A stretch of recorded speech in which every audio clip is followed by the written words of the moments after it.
Hello there. I'm Dr. David Heiduck, and welcome to Dave's Pet Peeves, where I get to put things that really raise my blood pressure under a microscope. Today, I'm going to talk about a popular lawn sign you might see these days. It's kind of a belief statement of the people living in the house that displays it.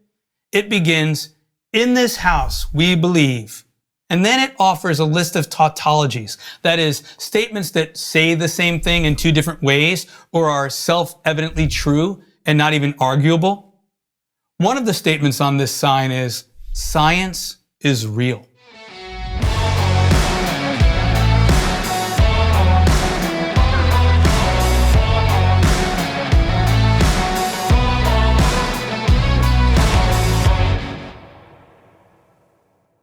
Let's be honest, this sign is really just a list of political positions masked as tautologies to make the points impossible to contradict, which isn't very intellectually honest, mind you.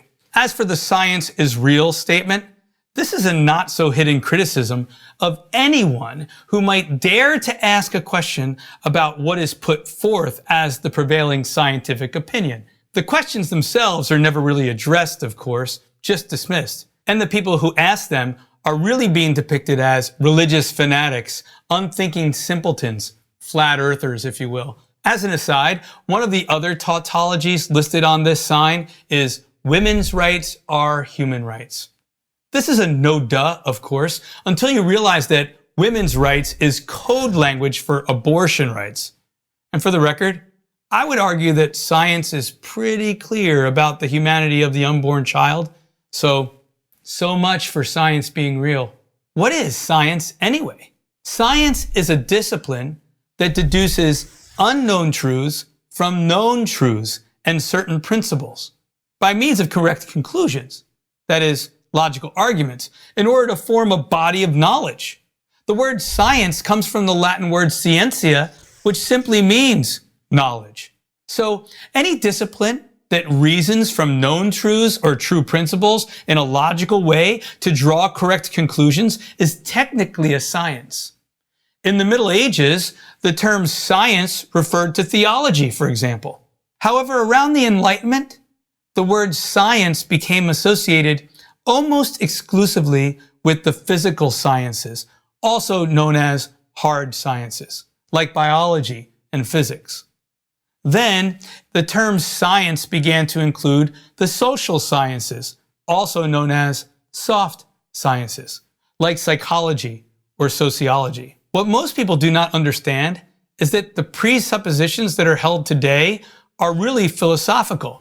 One, that science only applies to the physical sciences and social sciences. And for the sake of our conversation, I'm not drawing a distinction between these, though they are in fact quite different.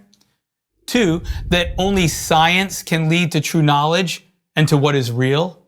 And three, that theology or philosophy or morality are merely opinions. These are all philosophical ideas, which is a big problem if you don't think philosophy can get you to truth.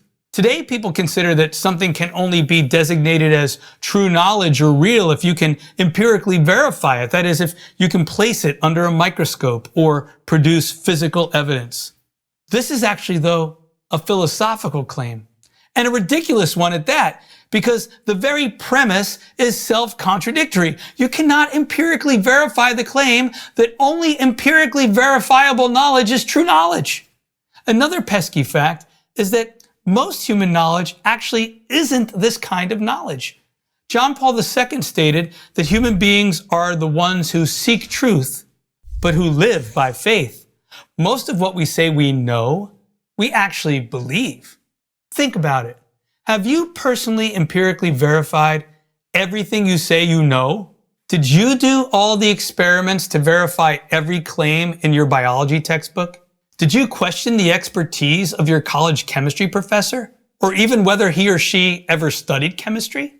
Did you yourself work through all the mathematical equations to verify the work of Albert Einstein or Stephen Hawking? When it comes down to it, our knowledge is really a matter of trust, isn't it? And sometimes there may be good reasons not to trust those who tell us that something is true. There may be good reasons to ask questions, to try to verify. That doesn't mean you think science isn't real. It means you question the trustworthiness or reasoning of those who are pushing particular conclusions as being the science. Interestingly, when you do that, you're doing something very scientific. Well, I feel better.